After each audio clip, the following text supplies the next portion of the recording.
ഖണ്ഡങ്ങളായിട്ടും ലവണാംബുധി, സുരാംബുധി, ഘൃതാംബുധി, ശർക്കരാംബുധി ഇങ്ങനെ പറഞ്ഞിട്ട് 7 സമുദ്രങ്ങളായിട്ടും ഭൂമുഖത്തെ ഇങ്ങനെ വിച്ഛേദിച്ചിട്ട് ഓരോ ഭൂഖണ്ഡത്തിൻ്റെയും യോജന കണക്കാക്കിയിട്ട് ഇത്ര നീളം, ഇത്ര വീതി, അതിൽ ഓരോന്നിലും ഒഴുകുന്ന നദികളുടെ ദൈർഘ്യം ഇത്ര, അതിൽ ഇത്ര പർവ്വതങ്ങൾ, അതിൻ്റെ ദൈർഘ്യം ഇത്ര, അതിൻ്റെ കിഴക്കോട്ട് പടിഞ്ഞാറോട്ട് ഒഴുകുന്ന നദികൾ ഇത്ര, അവയുടെയൊക്കെ ഓരോ ഭാഗത്തും അതിൽ ഭാരതത്തിന്റെ ഭൂമിശാസ്ത്രം മാത്രമേ വർണ്ണിക്കുന്നുള്ളൂ, അതേ ഭൂഗോളത്തിന്റെ മുഴുവൻ ഭൂഗോളം മൊത്തം അതിൽ വരുന്നുണ്ട്. അതുകൊണ്ട് തന്നെയാണ് അത് ഭൂഗോള വർണ്ണന എന്ന് തന്നെ പറയുന്നത്.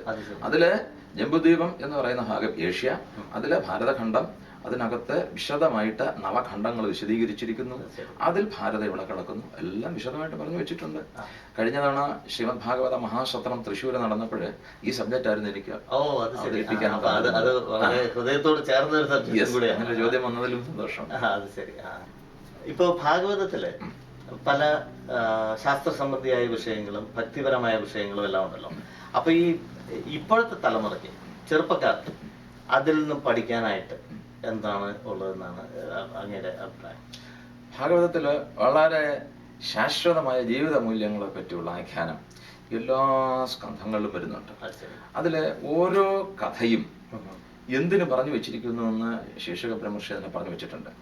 കഥാ ഇമാംസ്തേ കഥിതാ മഹീയസാം വിദായ ലോകേഷു യശപരേഷ വിജ്ഞാന വൈരാഗ്യ വിവക്ഷയാ വിഭോ വചോ വിഭൂതർ നതുപാരമാർത്ഥം. കഥയ്ക്ക് അതുപോലുള്ള ആന്തരിക ലക്ഷ്യങ്ങളുണ്ട്. അതുകൊണ്ട് ഹേ പരീക്ഷത്തെ, നീ ഈ കഥകൾ കേട്ടിട്ട് ഈ കഥയുടെ ആന്തരിക ഭാവത്തിലേക്ക് കടന്ന് അതിന്റെ നിഗൂഢാർത്ഥത്തെയും തത്വത്തെയും അറിഞ്ഞാചരിക്കണം. വചോ വിഭൂതിയിൽ നീ മയങ്ങി പോകരുത്. അത് കഥയുടെ അപ്പുറത്തുള്ള കാര്യങ്ങൾ മനസ്സിലാക്കണം. Go beyond the story. അങ്ങനെ ജീവിതത്തിലേക്ക് അങ്ങോട്ട് കടന്നു വരുമ്പോൾ ഓരോ ഘട്ടത്തിലും ഓരോ വ്യക്തികളുടെയും ജീവിതത്തിൽ അയാൾ ആചരിക്കേണ്ട ഉത്തമങ്ങളായ ജീവിത അനുഭവങ്ങൾ, അതോടൊപ്പം കർമ്മങ്ങൾ, ധർമ്മങ്ങൾ എന്തൊക്കെയാണെന്നുള്ളത് നല്ലതായിട്ട് വിശദീകരിക്കാൻ വേണ്ടിയിട്ടാണ് ഓരോ കഥയും ഭാഗവതത്തിന്റെ വിവിധ ഘട്ടങ്ങളിൽ വരുന്നത്. അപ്പൊ അത് നല്ലതായിട്ട് നമ്മൾ മനസ്സിലാക്കി കഴിഞ്ഞിരുന്നാൽ ഓരോ ഘട്ടത്തിലും വ്യക്തി ആചരിക്കേണ്ടത് എന്തൊക്കെയാണെന്ന് നല്ലതായിട്ട് മനസ്സിലാക്കാൻ സാധിക്കും. ഇപ്പം ജയവിജയന്മാരെന്ന് പറയുന്ന വിഷ്ണു പാർഷദന്മാര് അവര് അഹങ്കാരികളായി മാറുന്നു. അവിടെ വന്നിട്ട് ഭഗവാനെ ദർശിക്കാൻ വന്ന ശനകാദി മഹർഷിമാര് അവരെ തടയുന്നു. ആ സമയത്ത് അവർ ദേഷ്യപ്പെട്ടിട്ട് അശപൻ കുപിതായേവം യുവാം വാസം നജാർഹത രജസ്തമോഭ്യം രഹിതേ പാദമൂലേ മധുദ്വിഷ പാപിഷ്ഠാമ അസുരം യോനിം എന്ന് പറഞ്ഞിട്ട് അവരെ ശപിക്കുന്നുണ്ട്. നിങ്ങൾ ഇവിടെ രജസിനും തമസിനും സ്ഥാനമില്ല, സത്വഗുണത്തിന് മാത്രം സ്ഥാനമുള്ള ശ്രീഹരി വിഷ്ണുവിന്റെ സ്ഥാനത്ത് പാർഷദന്മാരായി ജീവിക്കേണ്ടുന്ന നിങ്ങൾ അഹങ്കാരികളായി മാറിയിരിക്കുന്നു. അതുകൊണ്ട് നിങ്ങള് പാപിഷ്ഠാം അസുരം യോനിം, അതായത് അധമമായ വികാരങ്ങൾക്ക് അടിമപ്പെട്ടതുകൊണ്ട് ആസുര യോനിയിൽ പോയി ജനിക്കുക എന്ന് പറഞ്ഞിട്ട് ആദ്യത്തെ ശാപഭാഗം വരുന്നു. അതിന്റെ കണ്ടിന്യൂവേഷൻ ആയിട്ടാണ് ഭാഗവതത്തിൽ വിശദീകരിച്ചിരിക്കുന്ന വരാഹാവതാരം തന്നെ ആദ്യം വരുന്നത്.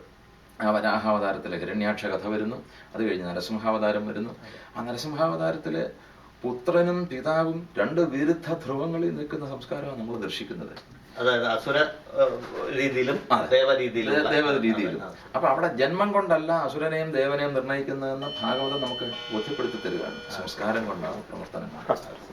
ആ നരസിംഹാവതാര പശ്ചാത്തലത്തില് വളരെ സൂക്ഷ്മമായിട്ട് മനസ്സിലാക്കേണ്ട ഒരു സംഗതിയുണ്ട്.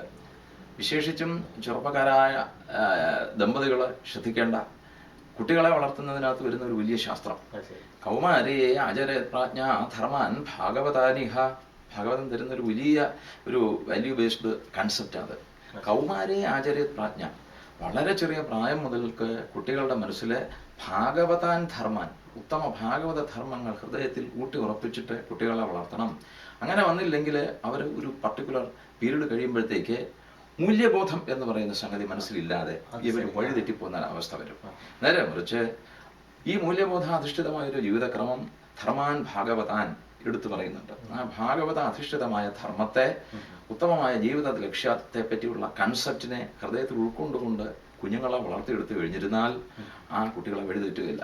അപ്പോൾ ഇന്നത്തെ കാലഘട്ടത്തിൽ ഏറ്റവും പ്രസക്തമായൊരു പ്രശ്നം, എല്ലാ പേരൻസിനെ അലട്ടുന്ന ഒരു പ്രശ്നം, കുട്ടികൾ വഴിതെറ്റിപ്പോകുന്നു എന്നുള്ളത്. അത് എങ്ങനെ ഒഴിവാക്കാമെന്ന് ഭാഗവതം ശാസ്ത്രീയമായി പഠിപ്പിക്കുക. കൗമാരേ ആചരേ പ്രജ്ഞാ ധർമാൻ ഭാഗവതാനി.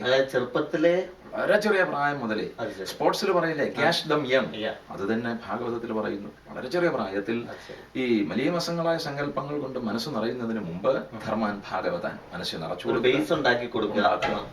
എന്നിട്ട് ഒരു വ്യക്തി അയാളുടെ ഭക്തിഭാവത്തെ എങ്ങനെ ഉൾക്കൊള്ളണമെന്ന് പറയുന്നുണ്ട്. നവധാ ഭക്തി: ശ്രവണം, കീർത്തനം, വിഷ്ണുസ്മരണം, പാദസേവനം, അർച്ചനം, വന്ദനം, ദാസ്യം, സഖ്യം, ആത്മനിവേദനം. ഇത് പുംസാർപ്പിത വിഷ്ണു ഭക്തിശ്ചേന്ന വലക്ഷണ എന്മേ ഭഗവത്യർത്ഥ തന്മേ അധീതമുത്തമം. വളരെ ചുരുക്കി ഇതിന്റെ അർത്ഥം പറഞ്ഞാല് ശ്രവണം, കീർത്തനം, വിഷ്ണുസ്മരണം, പാദസേവനം, അർച്ചനം, വന്ദനം, ദാസ്യം, സഖ്യം, ആത്മനിവേദനം. അങ്ങനെ ആ ക്രമബദ്ധമായി പരിപാടിയായിട്ടുള്ള പ്രോഗ്രഷൻ ആണ്. പ്രോഗ്രസ് എന്ന അർത്ഥത്തിൽ വിശദീകരിക്കാം, അതിലും തെറ്റില്ല.